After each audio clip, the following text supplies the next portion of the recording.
Hello students, welcome back to MD kinetics. तो जैसा कि आपको स्क्रीन पे दिख रहा होगा कि आज अपन केमिस्ट्री क्लास 9 का चैप्टर पढ़ेंगे, जो कि आपका चैप्टर नंबर सेकंड है, मैटर अराउंड अस प्योर। काफी जगह आपने पढ़ लिया, आपने स्कूल्स में पढ़ लिया, बोले बहुत इजी तरीके से आज हम आपके लिए वन शॉर्ट सीरीज लेके आए। क्या लाए? One short series. इससे पहले आपने पूरा चैप्टर, फर्स्ट चैप्टर केमिस्ट्री का कर रखा है, बहुत इजी चैप्टर है। अब पूरी एनर्जी के साथ अपन इस चैप्टर को कंप्लीट करेंगे। आपका भी एनर्जी साथ साथ चाहिए, तो आई होप पहला वाला चैप्टर भी आपको अच्छे से समझ में आया होगा और अपन अब इस चैप्टर को बहुत अच्छे से कंप्लीट करेंगे, बिकॉज ये चैप्टर और पहला वाला चैप्टर दोनों आपस में इंटरलिंक्ड है। ठीक है, now what is in this chapter we will discuss, but before that I want to tell you that we are also available on Instagram, Telegram, Facebook and also on WhatsApp. All the links will be given in the description, so please do follow, do subscribe our channel. Okay, now proceeding to this chapter. Okay, is matter around us pure? So before starting the chapter, we will move into first chapter, that what is matter. Now, if I ask you that what is matter, now matter is the uh, thing or a substance which occupies space or having certain mass. For example, if you are having your phone in your hand, this phone is a matter because this phone containing or occupying certain space and having a certain mass. Now these matter are again divided into two substance, जो कि pure substance और impure substance में divided है। Now pure substance, impure substance को अपन आगे पढ़ेंगे कि actual में ये चीजें क्या है। Before concluding, the pure substance are further divided into elements and compounds. Now elements are divided into metal, non-metal and metalloids. यहाँ पे मेटल्स आपने जूनियर क्लास में पढ़ रखे हैं, मेटल की प्रॉपर्टीज, फिजिकल प्रॉपर्टीज, केमिकल, सब 8th क्लास में आपने करी है। थोड़ा और इसको एलोबरेट करके अभी देखेंगे और पूरा एलोबरेशन आपको क्लास 10 का वीडियो भी आने वाला है। ठीक है, नाउ मेटलॉइड्स, मेटलॉइड्स के बारे में भी अभी नेक्स्ट अगले स्लाइड्स में यहाँ पर देखेंगे। Now mixtures are of two types, homogeneous mixture and heterogeneous mixture. These mixtures are of different type, but what are these we will see in our next slide. So before starting, I again tell you, please do subscribe our channel and comment on this video that what you like or what you dislike and what you want in our next video. Okay, now pure substance. Pure substance are which is made up of only one kind of particle. ये ऐसे substance है जो सिर्फ एक ही type के particle से बने होते हैं। एक ही टाइप मतलब single type of particle, like for example a carbon. A carbon is made up of only a single type of particle, correct? Now there are some characteristics of pure substance given. A pure substance is homogeneous in nature. Homogeneous means uniform composition, मतलब fix एक जैसा ही composition है, मतलब ज्यादा ऊपर नीचे नहीं, जैसे 1:1, 2:2, 3:3, मतलब एक फिक्स कंपोजिशन में ही वो रहता है। Now a pure substance has a definite set of property. इनके एक डिफाइनेट सेट ऑफ प्रॉपर्टी होता है। For example oxygen has properties of only oxygen, water है, now other gases also have their only same property, मतलब उनकी खुद की ही प्रॉपर्टी, एक डिफाइनेट सेट ऑफ प्रॉपर्टी, भैया मेरे लिए एक ही प्रॉपर्टी, एक टाइप की ही प्रॉपर्टी अवेलेबल है। Now a pure substance can not be separated into other kind of matter by physical process. As I already said, the pure substance are which is made up of only one kind, एक ही तरह के particle से बना है। Obviously ये आगे further divide नहीं हो सकते कोई different type of particles. I hope clear till here what is pure substance. Pure substance are which made up of only one kind of particle, and these are not further break down into a new different particle because these are only made up of single particle. ये एक type के particle से ही बना है। ठीक है, now proceeding. Now pure substance are further classified into two types, elements and compounds. यही बात हो रही है, आगे फर्दर डिवाइड नहीं हो सकते, बट यहाँ पे ये दो तरीके के हैं, दो सर्टेन केसेस हैं प्योर सब्सटेंस के। एक तो है एलिमेंट, एक है कंपाउंड। इन दोनों की सर्टेन डिफरेंट प्रॉपर्टीज इनके पास है। Now first we will discuss about elements. नाउ a form of matter which cannot be broken down into simpler substance by chemical reaction because they are made up of only one kind of particles. यही pure substance कहता है कि ये एक type के particle से ही बने होते हैं और ये आगे ब्रेक डाउन नहीं हो सकते। तो एलिमेंट्स क्या हैं? एलिमेंट्स वो हैं जो आगे सिंपलेस्ट सब्सटेंस में ब्रेक डाउन में होंगे, कब? जब अपन उसके अंदर कोई केमिकल रिएक्शन करें। आई होप क्लियर है। मैं वो वापस बताता हूँ। ऐसा मैटर या ऐसा सब्सटेंस जिसको अपन अगर केमिकल रिएक्शन करवाएंगे तो ये आगे कोई भी दूसरे पार्टिकल्स में डिवाइड नहीं होगा, बिकॉज ये एक ही टाइप ऑफ पार्टिकल का बना है। ठीक है, ऑक्सीजन को हीट किया तो ऑक्सीजन ही रहेगा, नया कुछ बना नहीं। मतलब एक तरीके से किसी भी पार्टिकल को, एक टाइप ऑफ पार्टिकल अगर आप हीट करोगे या कोई एक रिएक्शन दोगे तो वो वही रहेगा, because it is only made up of single type of particles. Now these are further classified into metals, non-metals and metalloids. First we will see the properties of metal. Now what are the properties of metal? We will see first. Okay, metals are solid at ordinary temperature except mercury which is liquid. ये state है matter का। क्या है matter? Matters are generally solid at ordinary temperature except what? Mercury. Except mercury. Okay, clear? Except mercury. Now except mercury, these all the metals are solid in state. Now the metal possesses luster or shine, मतलब इनके अंदर कुछ शाइनीनेस, smoothness, shine होते हैं। Metals क्या होते हैं? बहुत ज्यादा शाइन होता है। उस प्रॉपर्टी को अपन क्या कहते हैं? luster. What? Luster. Now, metals are generally malleable and ductile. Here, what is malleable and what is ductile? Malleable is means we are beating the sheet of metals and they are converting into thin sheets. For example, aluminum foil. And now ductile. The metal can be drawn into a wire. मतलब आप metal को इतना press करके stretch करोगे कि वो एक single wire में कन्वर्ट हो गया। These are the properties of metal.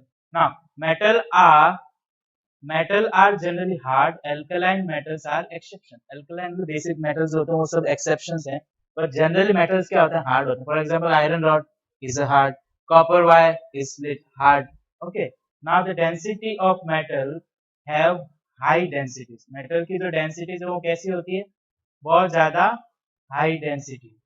I hope properties metal की क्लियर होगी, क्योंकि काफी बार आप इन सब चीजों को पढ़ चुके हैं। अगेन मैंने इसलिए इसको कराया कि आप एक बार इन सारी प्रॉपर्टीज से रिकॉल। ठीक है, now the non metal, now the few more properties are there. Conductivity. Metals are good conductor of heat. Yes, obviously, as we discussed in many classes, in our junior classes also, metals are good conductor of heat. How? Your cooking utensils. Your cooking utensils are made up of metal. वो सब metal के बने। आप उसको जैसे heat flame पे रखते हैं, गर्म करते हैं, तो वो utensils गर्म हो रहे हैं। It means the metals are good conductor of heat.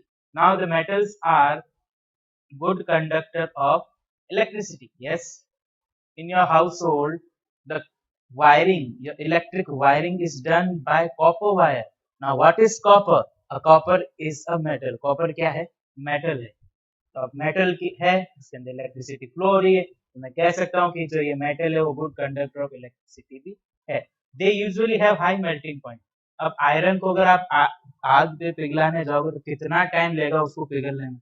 That's why here is saying they are usually have high melting point. Okay, they usually have high boiling point. वो obviously मेटल को कितना ज्यादा melt होने में भी time लगता है, boiling होने में बहुत ज्यादा होना चाहिए। Clear? Now properties of non-metal. Non-metal exists in all the three states, that is solid, liquid and gas. Non-metal सारे states में exist करता है, solid हो, liquid हो या फिर gas. They possesses no luster except iodine and graphite. ये कोई भी luster नहीं possess नहीं करते, सिर्फ iodine और graphite में ही ये possess करते हैं। ठीक है, आपके पास घर पे पेंसिल है, पेंसिल हल्का सा ऊपर से ग्रेफाइट का लेड होता है, वो शाइन करता है ना। तो these graphite can be lustrous, but other all non-metals are non-lustrous. Non-metals are neither malleable nor ductile. Non-metal possess varying hardness. Diamond मतलब बहुत ना के बराबर हार्डनेस होती है नॉन मेटल में, बट एक एक्सेप्शन है। Diamond is an exception. It is the hardest substance known to occur in nature, but it is a non-metal. Okay, they generally possess low density. They generally possess low density. Now, forwarding to, they are poor conductor of heat and electricity both because they are not hard, they having very low conductivity of electricity or heat. The only exception is graphite, which is good conductor of electricity. एक graphite है जो कि exception है heat electricity का conductor, जो कि good conductor of electricity है. Now their melting point and boiling point are usually low. इनका जो melting और boiling point क्या है usually बहुत ज्यादा low है. The exception are boron, carbon and silicon. Silicon, boron, carbon ये कुछ exceptions है. इनके अंदर बॉइलिंग और मेल्टिंग पॉइंट आपको शो हो सकता है. बाकी तो जितने भी नॉन मेटल्स है सबके अंदर बहुत ज्यादा ही low low low melting point और बॉइलिंग पॉइंट होता है. Now coming to metalloids. Physical properties of metalloids. Metalloids are like metals, however, they are brittle like non-metals. Means they follow both the properties of metal and non-metal. They possess both the properties of metal and of non-metal. Clear? Clear? They form solid at room temperature. Room temperature वो कैसे होते हैं? Solid होते हैं. They show good conductivity at room temperature. Room temperature पर ये अच्छी conductivity भी show करते हैं. ठीक है? Now the chemical properties of metalloids. We can use them to make alloys with metal. अपन इनको यूज कर सकते हैं एलॉय बनाने के साथ. किसके साथ मिक्स करने पर? मेटल के साथ. Their non-metallic or metallic behavior during reaction is dependent on the substance which they react. अब ये नॉन मेटेलिक है या मेटेलिक है ये उस पर डिपेंड करता है कि अपन रिएक्शन सब्सटेंस क्या ले रहे हैं. ठीक है. Now the third properties of metalloid. Metalloids possess chemical and physical property that are similar to the properties of metal as well as non-metal. मैंने आपको स्टार्टिंग में बताया ये दोनों की प्रॉपर्टीज डिस्प्ले करता है चाहे वो मेटल हो या फिर नॉन मेटल हो. ठीक है. Now till here we discussed about elements जो कि आगे टूट नहीं सकते किस पे? केमिकल रिएक्शन करने पर, बिकॉज वो एक की टाइप के पार्टिकल से बने हैं. इनकी तीन classified into three types, metal, non metal and metalloids.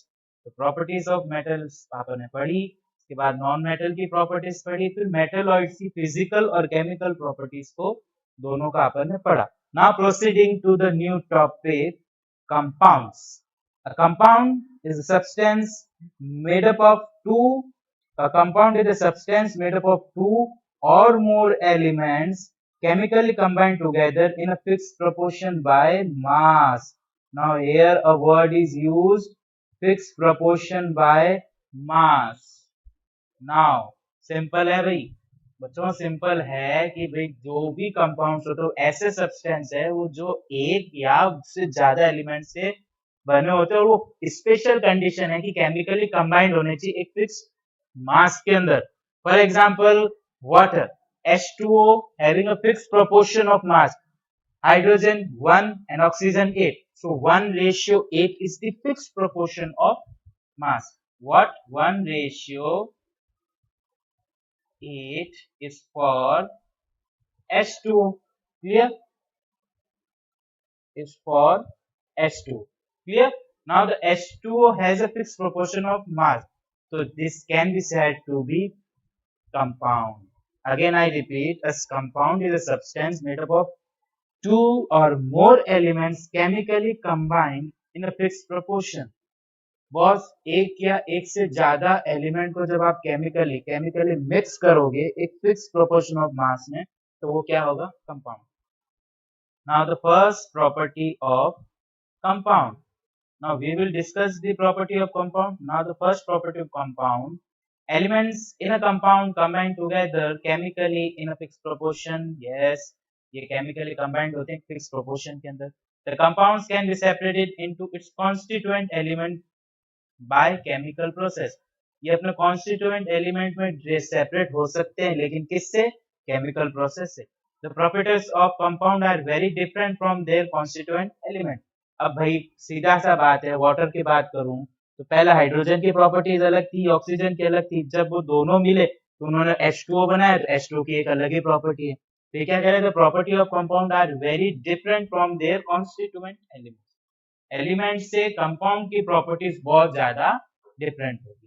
Clear? Okay, now proceeding further. Mixture, I hope compound आप सबको क्लियर होगा। मैंने H2O का एग्जांपल भी दे दिया, सिंपल एग्जांपल है, समझ में आया होगा कि हाइड्रोजन का मास 1 एंड ऑक्सीजन का 8, these are the fixed proportion 1:8 and they after combining together they will form H2O. H2O is a compound and H2O is made up of two different constituent elements which are hydrogen and oxygen. Now hydrogen and oxygen consist of different properties and H2O consists of different properties. If hydrogen oxygen mix, they will form a compound of very different properties. Clear? Okay, now proceeding to the new topic, mixture. Here is the mixture. I hope till here आपको सब कुछ clear होगा।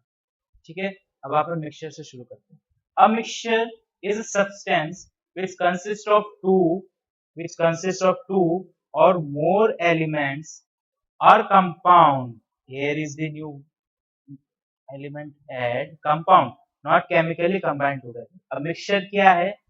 ये वो substance है, या तो फिर वो दो या दो से ज्यादा एलिमेंट उसमें मिक्स होंगे या फिर कंपाउंड होंगे, बट एक कंडीशन अप्लाई क्या है, ये केमिकली मिक्स्ड नहीं होंगे। क्लियर? ये केमिकली मिक्स्ड नहीं होंगे। For example air, milk, air is the mixture of gases, different gases are there, oxygen, hydrogen, nitrogen, काफी सारी CO2, काफी सारी गैसेज एयर में प्रेजेंट है, लेकिन वो मिक्स है, बट फिजिकली मिक्स है। केमिकली मिक्स होकर एक गैस थोड़ी ना बना रहा है, इसलिए अपन क्या कहते हैं, air is the mixture of gases. उसके अंदर बहुत सारे कंपाउंड्स भी हैं, एलिमेंट्स भी है, बट वो केमिकली कंबाइंड एक दूसरे से नहीं है। क्लियर? आई होप यहाँ पे मिक्सचर आपको क्लियर हो गया होगा। तो मिक्सचर के कितने टाइप हैं? टाइप 1 क्या है? homogeneous mixture, and type 2 heterogeneous mixture. Again there are two types of mixture, homogeneous and heterogeneous mixture.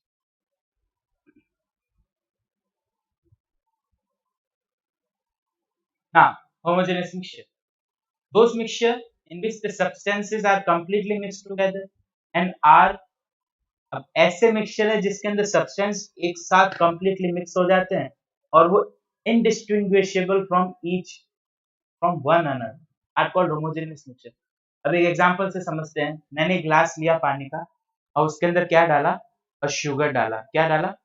A glass in which I add a sugar. अब मैं उस शुगर को कंप्लीटली स्टेयर करता जा रहा हूँ, कंटिन्यूअसली स्टेयर कर रहा हूँ। थोड़ी देर में क्या है, शुगर पानी के साथ कंप्लीटली मिक्स हो गया। अब मैं शुगर को आइडेंटिफाई नहीं कर पा रहा हूँ, एक दूसरे शुगर और वाटर एक दूसरे से अलग अलग आइडेंटिफाई नहीं कर पा रहा हूँ। इस टाइप के मिक्सचर्स क्या होते हैं? Homogeneous mixture. It has no visible boundaries of separation between the various components. कोई डिस्टिंग्विशेबल नहीं होगी चीज, तो ऑब्वियसली उसके अंदर कोई सेपरेटिंग बाउंड्रीज भी नहीं होगी। हैव यूनिफॉर्म कंपोजिशन, यूनिफॉर्मली अच्छे से मिक्स हो गए, और यूनिफॉर्म कंपोजिशन भी होता है। For example salt and water, sugar and water, और water and tea, this can be example of homogeneous. वापस बता देता हूँ आपको, ऐसा मिक्सचर जिसके अंदर जो भी आप सब्सटेंस को ले रहे हो कंप्लीटली मिक्स हो रहा है। जैसे कि पानी में नमक मिलाया आपने या पानी में शक्कर मिलाया, तो क्या होता है, थोड़ी देर stir, within a minute आप इसको स्टेयर करोगे कंटिन्यूसली, थोड़ी देर में वो क्या हो जाएगा, कंप्लीटली डिसॉल्व हो जाएगा। ये क्या शो कर रहा है? इस टाइप के मिक्सचर्स क्या हैं? सारे homogeneous mixture. Okay, now proceeding to heterogeneous mixture, those mixture in which those mixture in which substance can be distinguished from one another are called heterogeneous mixture. इसे एक एग्जांपल से समझते हैं। अगर आप एक ग्लास के अंदर सैंड का एक स्पून मिक्स करोगे, तो विद इन अ सेकेंड्स और अ मिनट आपको डिफरेंट टू लेयर्स आपको सेपरेट हुए भी दिखाई देगी वहां पर। ठीक है? तो हेटेरोजेनस मिक्सचर क्या है? जब अपन कोई दो सब्सटेंस को साथ में मिक्स करते हैं तो दोनों इजीली अंदर मिक्स नहीं हो पाते। होमोजेनस में क्या था, वो इजीली मिक्स होके एक सिंपल सॉल्यूशन, डिसॉल्व सॉल्यूशन बना रहे थे, बट यहाँ पे हेटेरोजेनस ऐसा नहीं कर रहा, वो दोनों अलग ही रह रहे हैं। तो अलग ही रह रहे हैं तो इनके अंदर दो विजिबल बाउंड्रीज भी दिखेंगे, सेपरेशन दिखेगा अंदर। यूनिफॉर्मली इनके पास कंपोजिशन भी नहीं है, इसलिए तो दोनों सेपरेट हैं। इनका एग्जांपल आप ले सकते हैं सैंड एंड वाटर, और you can take example a milk. Okay, now difference between mixture and compound, ये एक इम्पोर्टेंट क्वेश्चन है, एग्जाम्स में पूछा जाता है, आपके एनसीईआरटी में भी दिया हुआ है, बट ये काफी इंपॉर्टेंट क्वेश्चन है, ये आता ही आता है, मोस्ट प्रोबेबली इस क्वेश्चन को आपको देखने को मिलेगा। Here, first, compounds just mix to form mixture. No new compound will be formed. Compound mix होके एक mixture बनाते हैं, लेकिन एक नया compound नहीं बना रहा. But elements, sorry, mixture की बात हो रही है यहाँ पे. Now in compounds, elements are chemically mixed together to form a new substance.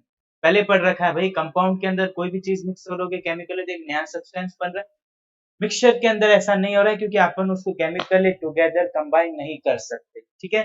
इनके पास वेरिएबल कंपोजिशन होता है, yes, mixture of gases is called as air, air के अंदर बहुत सारे एलिमेंट्स हैं, ठीक है, इसके पास एक फिक्स कंपोजिशन ही होगा। Now shows properties of constituents, mixture obviously नया कंपाउंड नहीं बना रहा तो अपने कॉन्स्टिट्यूएंट्स की प्रॉपर्टीज शो करेगा। दूसरी साइड ये डिफरेंट प्रॉपर्टी शो करता है अपने कॉन्स्टिट्यूएंट से, क्योंकि अपन ने पहले डिस्कस कर रखा है कि जब बहुत सारे एलिमेंट साथ में केमिकली मिक्स होते हैं तो कंपाउंड बनाते हैं, तो वो कंपाउंड बनने के बाद खुद का एक अलग प्रॉपर्टी शो करता है instead of constituents. Separated by physical process, mixture can be separated by physical process because ये केमिकली मिक्स हुए ही नहीं है, बट दूसरी तरफ ये फिजिकली नहीं, केमिकली प्रोसेस करने पर सेपरेट होंगे। Okay, now a new topic starts, solution. A solution is a homogeneous mixture of two or more components in which the particle size is smaller than 1 nanometer. Solution क्या है? Same like homogeneous mixture है, मतलब सीधा सा भाई कि दो elements mix किए वो आपस में जल्दी से डिसॉल्व हो गए और एक नया कोई कॉन्स्टिट्यूएंट, नया कोई कंपोनेंट नहीं बन रहा है, तो इनको कहते हैं होमोजेनियस मिक्सचर और सॉल्यूशन। इनकी जो पार्टिकल की साइज होती है वो 1 नैनोमीटर से कम होती है। अब ये जो सॉल्यूशंस हैं ये दो सब्सटेंस से मिलकर बनता है, एक तो है अपना सॉल्यूट, एक है अपना solvent. Now solute, it is the component of solution in which the other component is dissolve.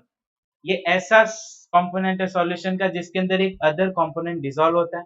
And solvent, it is the component of solution which is dissolved in the solvent. Now here we can say that solute is mixing in solvent. Wait, I explain you. अपने पास एक glass है, glass में पानी है, ठीक है, पानी के अंदर मैंने शक्कर मिलाया, यहाँ पे जो कम अमाउंट में अपने पास है वो होता है सॉल्यूट, और ज्यादा अमाउंट में जो अपने पास है वो सॉल्वेंट। तो जिस चीज को मैं जिसके अंदर मिक्स कर रहा हूँ वो तो हो गया सॉल्यूट, और जिसके अंदर मिक्स हो रहा है, डिसॉल्व हो रहा है, वो क्या हो गया, solvent. Okay, now properties of solution. A solution is homogeneous mixture, as we all know, अभी अपन ने पढ़ा थोड़ी देर पहले कि होमोजेनियस मिक्सचर्स की प्रॉपर्टी शो करता है, clear. now particles of solution cannot be seen by naked eyes, yes obviously भाई पूरा completely dissolve हो गया तो कैसे आप naked eyes उसको देख सकते। particles of solution do not scatter light because the size of particle is smaller than 1 nanometer, cannot be separated by filtration process, obviously वो अलग लेयर बना ही नहीं, आप उसको फिल्ट्रेशन प्रोसेस से कैसे सेपरेट, ठीक है। now types of solution, here are the types of solution: concentrated solution, diluted solution, saturated solution, and unsaturated solution. Now, concentrated solution. A solution with a large amount of solute is called a concentrated solution. For example, पानी के अंदर बहुत सारे amount में शक्कर मिलाया, तो क्या है, बहुत ज्यादा मीठा, मतलब बहुत ज्यादा शुगर वाटर है, तो वहां पे सॉल्यूट क्या है, बहुत ज्यादा हो गया, तो this type of solution can be known as concentrated solution. For example, if we take 90 ml acid and 10 ml water, here 90 ml acid is solute, 10 ml water is solvent. Now solute amount is higher than solvent, here the solution can be denoted or known as concentrated solution. Okay, now we will talk about dilute solution, a solution in which the concentration of solid is much less than that of the solvent. Just vice versa. अब मैंने यहाँ पे 90 ml water ले लिया और 10 ml acid ले लिया, यहाँ पे सॉल्यूट का अमाउंट क्या कर दिया, बहुत ज्यादा कम कर दिया। तो उस टाइप के सॉल्यूशंस क्या होंगे, डाइल्यूट सॉल्यूशन, जिसके अंदर सॉल्वेंट का अमाउंट ज्यादा है और सॉल्यूट का अमाउंट कम है। ठीक है, सॉल्वेंट का अमाउंट, सॉल्यूट का अमाउंट क्या है, कम, और सॉल्वेंट का अमाउंट क्या है, ज्यादा। और कंसंट्रेटेड में सॉल्यूट का अमाउंट क्या है, ज्यादा, और सॉल्वेंट का अमाउंट क्या होगा, सॉल्वेंट का अमाउंट क्या होगा, कम। तो ये क्या होंगे, कंसंट्रेटेड सॉल्यूशन, और ये हो गया diluted solution. Now saturated solution, we will talk about saturated solution, a solution in which no more solid can be added since it has already dissolved maximum amount of solute, it is called saturated solution। अब भाई एक गिलास में पानी और मैंने उसमें इतनी शक्कर मिला दी है कि अब उसमें मैं और शुगर ऐड नहीं कर सकता, तो वैसे टाइप के सॉल्यूशन क्या होंगे, सैचुरेटेड सॉल्यूशन। मतलब अब इसमें इतना मैंने मैक्सिमम अमाउंट में सॉल्यूट मिला दिया कि अब उस सॉल्यूशन में और सॉल्यूट में डिसॉल्व नहीं कर सकता, तो those type of solutions are known as saturated solution। Now here unsaturated, what, unsaturated solution, a solution in which we can add more solute, a dilution solution can be known as solution। ये जो solution है ये same like diluted solution है कि भाई मैं इसमें और amount of solute add कर सकता हूँ। ठीक है, these are the four types of solution we have discussed right now। I hope यहाँ तक आपको बहुत अच्छे से समझ में आया होगा, बहुत इजी वे में, बहुत क्विक, एक शॉर्ट एग्जाम के रिलेटेड आपको रिवीजन भी करवा रहा है। आप कमेंट कीजिएगा अगर आपको अलग अलग टॉपिक को समझना है तो अलग अलग भी हम इस चैप्टर को पार्ट वीडियो में भी डाल देंगे भाई। बट मुझे लगता है पर्सनली कि इस चैप्टर को इतना ज्यादा अलग अलग पढ़ने का जरूरत नहीं है, और सिंपल सिंपल छोटे छोटे टॉपिक्स है जिनको अपन इस टाइप में इजीली समझ सकते हैं। ठीक है, तो अब मैंने आपको एक पीपीटी के थ्रू, एक नोट्स के थ्रू समझा है, आई होप समझ में आ रहा होगा, साथ साथ चलते जाओ। जिस टॉपिक पे आपको समझ में नहीं आता उस टॉपिक का कमेंट में डालो कि सर इस टॉपिक का हमको समझ में नहीं आया, आप एक बार फिर से एक्सप्लेन करो, तो मैं पूरी कोशिश होगी कि मैं उस पर्टिकुलर टॉपिक का एक वीडियो वापस से डालें। ठीक है, अब इस चैनल पे आपको बहुत इजी वे में पढ़ाया जा रहा है, भले वो क्लास 10th रिलेटेड हो, 11th हो, 12th हो, या जूनियर क्लासेस हो 6 to 8। हम 6 to 8 सीरीज भी जल्द ही लॉन्च करने वाले हैं। इसके साथ ही हमने एक एमसीक्यू सीरीज भी लॉन्च किया है जो क्लास 9th और 10th की चल रही है, वीडियोस आना शुरू हो गया है, शॉर्ट वीडियो आ रही हैं, उसमें आपको रोज 3-3 से 4-4 एमसीक्यूज मिलेंगे, आप उनको नोट करिए, आपकी सीबीएसई एग्जाम में वो बहुत ज्यादा हेल्प करेंगे। ओके, नाउ बिफोर इस concluding to new chapter, please subscribe करो, कमेंट करो, कमेंट करोगे तो हमें पता चलेगा कि आपको इस टॉपिक में नया वीडियो चाहिए या नया इसमें एक्सप्लेनेशन चाहिए। सबसे बड़ी बात, सब्सक्राइब भी करो तो ज्यादा से ज्यादा आप लोगों तक रीच करें और वीडियो आता जाए। ठीक है, अब अपन चलते हैं एक नए टॉपिक के ऊपर। Okay, now we have completed the types of solutions which are concentrated, diluted, and saturated and unsaturated. Now we are proceeding with concentration of solution. Now, concentration refer to the amount of substance per defined space or can be defined as the ratio of solute in a solution to either solvent or to total solution। मतलब एक तरीके से आप कह सकते हो कि solute का अमाउंट, एक फिक्स अमाउंट सॉल्यूट का सॉल्वेंट में ऐड है या पूरे सॉल्यूशन में ऐड है, वो होता है कंसंट्रेशन ऑफ सॉल्यूशन। नाउ समझ में आया, एक बार वापस समझते देखो क्या है, the ratio of solute in a solution to either solvent और द टोटल सॉल्यूशन। मतलब एक सॉल्यूट का एक रेशियो, जैसे मैंने 20 ग्राम सॉल्यूट 80 ग्राम वाटर के अंदर ऐड किया या फिर 100 ml सॉल्यूशन के अंदर ऐड किया, तो यहाँ पे सॉल्यूट का जो अमाउंट है, रेशियो, ये क्या है, कंसंट्रेशन ऑफ सॉल्यूशन। अब कंसंट्रेशन ऑफ सॉल्यूशन अपन 3 तरीके से निकाल सकते हैं, तो इसका एक मैं सेपरेट आपको वीडियो इस चैनल पे दूंगा, 2-4 एग्जांपल के साथ में इसके जो न्यूमेरिकल से मैं आपको एक्सप्लेन करूंगा। तो बिफोर दैट मैं आपको फॉर्मूलाज बता देता हूँ बहुत इजी न्यूमेरिकल्स हैं, इन सब के मैं कोशिश करूंगा कि आपको एक सेपरेट वीडियो दूं जिससे आपको इजीली इन क्वेश्चंस को आप समझ सको। तो पहला है आपका mass by mass percentage of solution, जिसमें आपको क्या करना, mass of solute upon mass of solution multiply by 100। यहाँ पे आप कह सकते हो कि मैंने अगर आपको बोला कि आपको वाटर के अंदर शुगर मिलाना है, तो जितना शुगर का मास होगा वो किससे डिवाइड होगा, टोटल सॉल्यूशन के मास से। ठीक है, now here mass of volume percentage, mass by volume, मतलब मास ऑफ सॉल्यूट लेना है और सॉल्यूशन का वॉल्यूम लेना है, इससे आपको कंसंट्रेशन मिलेगा। एक है वॉल्यूम बाय वॉल्यूम, सॉल्यूट का भी वॉल्यूम और सॉल्यूशन का भी वॉल्यूम आपको लेना है। क्लियर, इसका एक मैं सेपरेट वीडियो आपको इसी चैनल पे दूंगा, ठीक है, जिसमें आपको न्यूमेरिकल्स मिलेंगे। Clear, okay, now proceeding to new topic, true solution. A true solution is a homogeneous mixture of two or more substances where the particle size of solute is less than 10 to 9 meters or 1 nanometer. So, some example of true solution include sugar in water and salt in water. Simple है, same solution की तरह ही है, ये completely dissolve हो जाते हैं, homogeneous mixture है। ठीक है, तो इनकी कुछ प्रॉपर्टीज हैं। Particle size. The particle size of true solution are so small that they are not visible from naked eyes. बहुत ज्यादा छोटे होती है इनकी साइज, जो naked eye से आपको visible नहीं है। Again, filter paper. Filter paper cannot separate the particles from true solution. Obviously इतने छोटे होते हैं, completely dissolve है, तो आप एक दूसरे से separate नहीं कर सकते। Light scattering.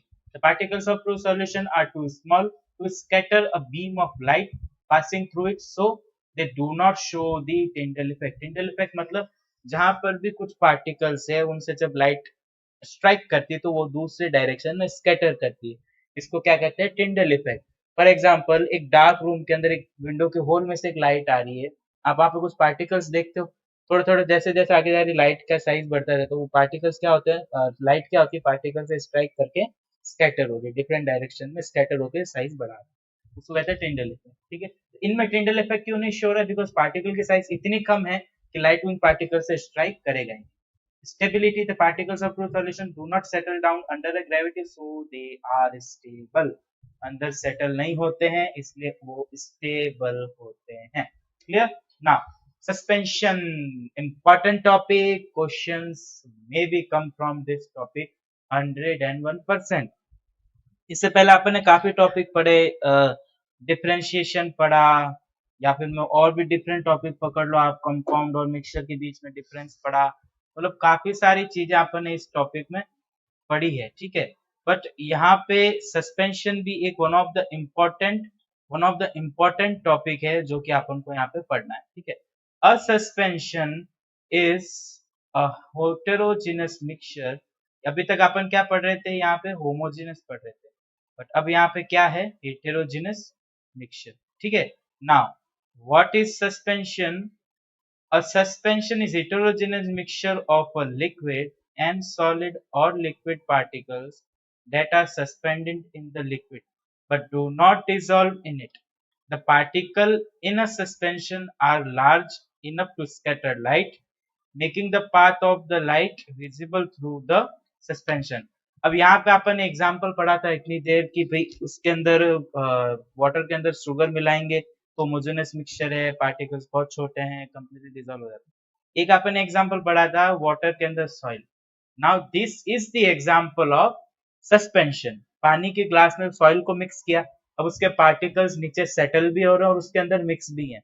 अब जैसे ही आप उसके अंदर से एक लाइट पास करोगे तो पार्टिकल्स सॉल्यूशन के अंदर वो लाइट विजिबल होगी, क्या होगी, इजीली विजिबल होगी वो light. Clear? Now what is suspension? When the solution or the particle are mixed in a liquid, they are clearly visible, or the size of particle is far bigger, enough bigger to scatter a light is known as suspension. Now visibility of suspension, the particle in a suspension are visible to the naked eye. Obviously भैया, जब आप पानी के अंदर sand मिलाओगे तो obviously जो particles है वो नेकेड आई से आप देख सकते हो। Separation, can be separated, yes, particle इतने बड़े हैं कि लिक्विड अलग सेपरेट हो जाएगा और पार्टिकल्स कहाँ पे सेटल हो जाएंगे, इसके अंदर आपके फिल्टर पेपर, ठीक है ना। Call it's again important topic. A colloid is a heterogeneous mixture of two substances where one substance is dispersed in another. The particles in a colloid are too small to be seen by naked eye, but they are large enough to scatter light through them, making their path visible. It is known as Tyndall effect. मतलब सीधा सा है कि milk और water, पानी के अंदर आप मिल्क मिलाओगे तो पार्टिकल नहीं दिखेंगे आपको, और कंप्लीटली मिक्स हो गया कह सकता हूं, लेकिन पार्टिकल नहीं दिख रहे हैं, सेपरेटेड लेयर्स भी दिख रही, बट पार्टिकल नहीं दिख रहे हैं. क्यों? पार्टिकल इतने भी बड़े नहीं कि आप नेकेड आई से देख सको, बट इतने भी छोटे नहीं कि उनके थ्रू लाइट पास नहीं हो सकती, ठीक है. So Tyndall colloids will show the Tyndall effect, और इनके जो पार्टिकल्स, अब इसकी कुछ प्रॉपर्टीज है अपन आगे देखते हैं. The size of particles colloid having 1 to 1000 nanometer in diameter. This is larger than the particle in a true solution but smaller than those in the suspension. ठीक है, सस्पेंशन से छोटे होते हैं लेकिन ट्रू सॉल्यूशन से बड़े होते हैं. Appearance is homogeneous but are actually heterogeneous. Homogeneous जैसे दिखते हैं बट एक्चुअली में हेटेरोजेनस है. Brownian motion, the particle in colloid exhibit Brownian motion. एक Brownian motion ये exhibit करते हैं particles, ठीक है. Visibility, colloids can be seen with an optical or electron microscope. अब मैं मिल्क को अगर माइक्रोस्कोप में रखूंगा, अच्छे से ऑब्जर्व करूंगा, तो ऑब्वियसली उसके अंदर छोटे छोटे पार्टिकल्स आपको विजिबल होंगे, ठीक है. Now alloys. What is alloy? An alloy is a homogeneous mixture of two or more metals, or a metal or non-metal. Alloys are made by melting the primary metal, dissolving other element in a specific proportion, and then cooling the mixture at room temperature. Is known as alloy. Simple बात है भैया, दो metal को एक साथ में mix करूंगा या फिर मेटल और नॉन मेटल को एक साथ में मिक्स करूंगा तो वो क्या है? एलॉय. और दो मेटल एक साथ मिक्स होने पर क्या बनता है? Alloy. For example, bronze made from copper and tin, brass made from copper and zinc, red gold made from gold and copper, white gold made from silver and gold. Alloys are stronger and harder than pure metals. They can have improved properties like malleability, ductility, tensile strength, hardness, resistance of corrosion, and conduction of heat and electricity. Alloy क्या होते हैं कि metal, pure metal से थोड़ा सा ज्यादा hard होते हैं. दैट्स वाई आजकल ब्रोंज, ब्रास ये बहुत ज्यादा यूज लेने लगे, क्योंकि उनसे कंपैरिजन में थोड़ा सा हार्ड होते हैं, और जो प्रॉपर्टीज है मेटल की और ज्यादा एनहेंस करते हैं, ठीक है. Before concluding chapter, I hope यहाँ तक सारे टॉपिक्स आपको क्लियर होंगे. मैं वापस रिपीट करता हूँ, इस चैप्टर में कुछ शॉर्ट्स न्यूमेरिकल्स भी अवेलेबल है, उसके लिए आपको एक नया वीडियो मिलेगा. 101% आपको 5-7 न्यूमेरिकल उस वीडियो में सॉल्व करके बताऊंगा, और आपको भी सिखाऊंगा कि आप उन न्यूमेरिकल को कैसे सॉल्व कर सकते हो, जो भी कंसंट्रेशन ऑफ सॉल्यूशन है. लास्ट टॉपिक है चैप्टर का फिजिकल और केमिकल चेंज. ना फिजिकल चेंज, तो फिजिकल चेंज पहले भी पढ़ रखा है, हो जूनियर क्लासेस में फिजिकल चेंज 6 ऑनवर्ड्स पढ़ रहे हो आप, ठीक है. The physical change is a change in this physical property of a substance without changing its chemical composition. For example includes below. Physical change क्या है? वो अपनी अपीयरेंस चेंज करता है बट केमिकल कंपोजिशन चेंज नहीं करता. फॉर एग्जाम्पल, लिक्विड से वो किस में चला गया? आइस में. लिक्विड से सॉलिड में कन्वर्ट हो गया ना, आइस सॉलिड है, बट उसने केमिकल कंपोजिशन चेंज नहीं किया. ये क्या होते हैं? Physical changes. Boiling water, water turns into steam, but if the utensil is covered, the steam can gather back into water. पानी, खाना पका तो ऊपर एक ढक्कन लगा के स्टीम में कन्वर्ट हो रहा है, लेकिन ढक्कन पे वापस वाटर ड्रॉपलेट से वापस होकर इसमें कन्वर्ट हो रहा है, वाटर में. मेल्टिंग आइस, अभी मैंने आपको बताया. Crushing a can, the can shape changes but the molecule inside remains the same. अब कैन को, जूस के कैन को मैं क्रश कर सकता हूँ, शेप चेंज हो जाएगा, बट एक्चुअल में वो कैन की प्रॉपर्टी जो मेटल से बना वो प्रॉपर्टी वही रहेगी. Chemical changes just vice versa, उल्टा फिजिकल चेंज का. A chemical change is a permanent change in a substance molecule composition that result in a new product. The new substance has different properties from the original substance. because its atoms and molecule are arranged differently. Chemical change में क्या होता है? Simple एक compound बोल सकता हूं मैं इसको. For example hydrogen and oxygen mixing together to form a water molecule. पुरानी प्रॉपर्टीज को छोड़कर नई प्रॉपर्टी में आना. ठीक है. Curdling of milk.